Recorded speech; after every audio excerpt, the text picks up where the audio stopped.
अनिरुद्ध के गांव की गलियां उस दिन जैसे किसी अनजाने डर से थम सी गई थीं। हवा में अजीब सी बेचैनी थी, मानो कोई तूफान आने वाला हो। लोग एक दूसरे को चुपचाप देख रहे थे, लेकिन किसी के पास कोई जवाब नहीं था। जनक वही लड़की जिसकी हंसी कभी पूरे गांव को गुलजार कर देती थी, अपने छोटे से कमरे में जिंदगी और मौत के बीच झूल रही थी। उसका चेहरा पीला पड़ चुका था, होठ सूख गए थे और उसकी सांसें इतनी तेज और आसमान हो गई थी कि सुनने वाला भी घबरा जाए। उसकी आंखों की वो चमक जो कभी उसकी पहचान थी, अब बुझने लगी थी। नूतन, उसकी माँ, उसके पास बैठी थी, उसका हाथ थामे हुई थी, जैसे अपनी पकड़ से उसे इस दुनिया में रोके रखना चाहती हो। झनक, बेटा, बस थोड़ा सा हौसला रख, उसमें धीमे से कहा, लेकिन उसकी आवाज़ में डर और कांपती उम्मीद साफ महसूस हो रही थी। कमरे के कोने में पराशर, झनक का पिता, बेचैनी से चक्कर काट रहा था। गुस्से और बेबसी से उसका चेहरा लाल हो गया था। ये लोग बस खड़े क्यों हैं? कोई कुछ करो, इसे शहर ले चलो, वहाँ बड़े डॉक्टर हैं, कुछ तो होगा। वह अचानक जोर से चिल्लाया। उसकी आवाज़ इतनी तेज़ थी कि ये बाहर खड़ी भीड़ भी सहम गई। गांव वाले झनक के घर के बाहर जमा थे। कुछ चुपचाप धुआं कर रहे थे और कुछ एक दूसरे की ओर सवालिया नज़रों से देख रहे थे, जैसे किसी चमत्कार की उम्मीद कर रहे हों। बुआ कनक, जो हर मौके पर सलाह देने से पीछे नहीं रहती थी, ने नूतन की तरफ देखते हुए इशारा किया, पूजा करवाओ, शायद भगवान चमत्कार कर दे। नूतन ने तुरंत हामी भरी और पंडित जी को बुलाने का इंतज़ाम किया। जल्द ही पंडित जी आ गए और मंत्रोच्चार शुरू हुआ। धूप की खुशबू और घंटियों की आवाज़ पूरे घर में फैल गई, लेकिन माहौल हल्का होने के बजाय और भारी हो गया। झनक की सांसें और धीमी होती जा रही थी, मानो हर सांस उसके लिए एक लड़ाई हो। नूतन ने उसका हाथ और कसकर पकड़ लिया। पराशर ने धीरे से लेकिन इतने साफ शब्दों में कहा कि अब सुन ले, मुझे लगता है कि अब ये नहीं बचेगी। नूतन ने गुस्से में उसकी तरफ देखा। ऐसी बात मत करो, मेरी झनक को कुछ नहीं होगा। मगर उसकी आंखों में भी डर की गहरी लकीरें थीं। गांव के कुछ बुजुर्ग ने कहा, जनक के ससुराल वालों को खबर करो, शायद वो लोग कुछ कर सकें। पराशर ने तीखी आवाज़ में जवाब दिया, खाली हाथ थोड़े ही जाएंगे, मिठाई लो और जल्दी करो। रामू और श्याम फौरन मिठाई का डिब्बा लेकर ससुराल की ओर निकल पड़े, लेकिन वक्त जैसे रेत की तरह हाथ से फिसल रहा था और झनक की सांसें अब बस नाम मात्र की रह गई थीं। उधर शहर की रौनक और शोर में एक ऐसी कहानी चल रही थी। अदिति की जिंदगी ने उसे कई तूफानों से गुजराया था, लेकिन उस दिन ऋषि उसे अपने घर लेकर आया। घर में कदम रखते ही अदिति को एक अजीब सी गर्माहट महसूस हुई। ऋषि की माँ ने उसे गले लगाकर पूछा, कैसी हो बेटा?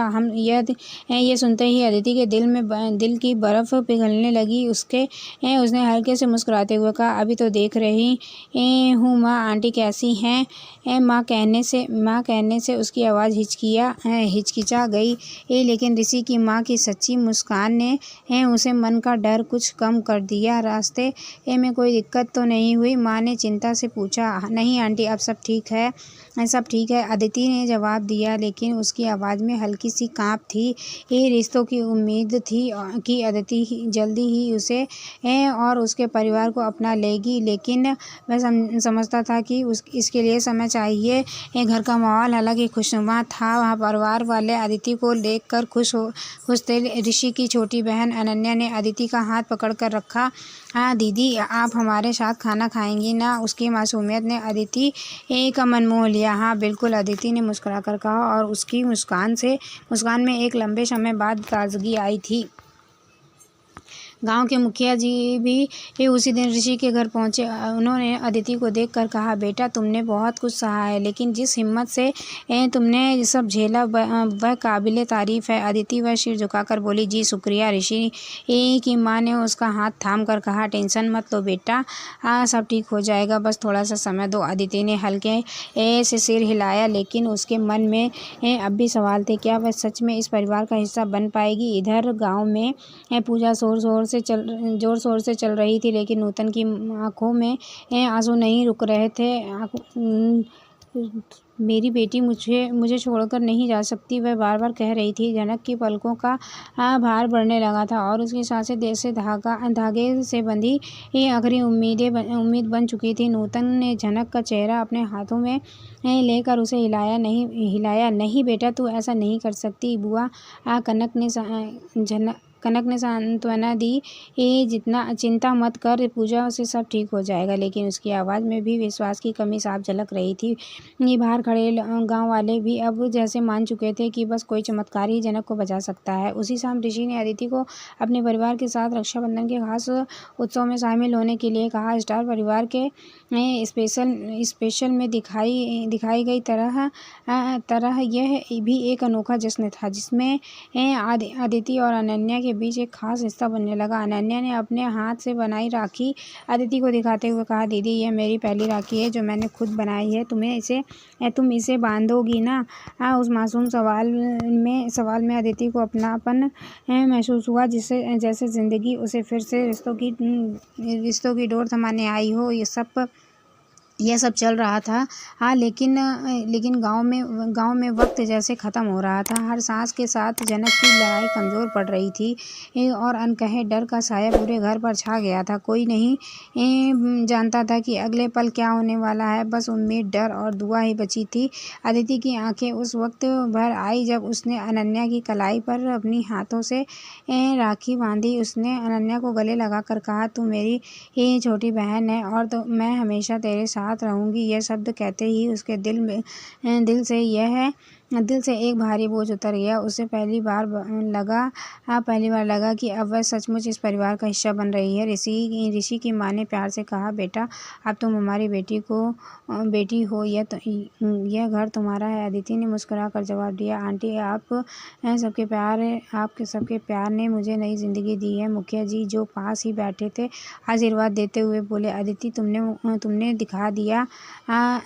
दिखा दिया कि हिम्मत और प्यार से हर मुश्किल पर जीत पाई जाती है। उधर गांव में हालात लगातार बिगड़ रहे थे। जनक की सांसें अब गिनती की रह गई थी। नूतन उसका हाथ कसकर थामे बैठी थी, जबकि पराशर बेचैनी में कमरे में बार-बार चक्कर काट रहा था। ये लोग ससुराल वालों को खबर देने गए हैं, लेकिन अभी तक कोई जवाब नहीं आया। अब क्या करें? पराशर ने गुस्से में कहा। नूतन ने जनक की ओर देखा और उसकी आंखें पूरी तरह बंद हो चुकी थी। नहीं बेटा, तू मुझे छोड़कर नहीं जा सकती। नूतन की चीख कमरे की दीवारों में टकरा कर लौट आई। बाहर खड़े गाँव वालों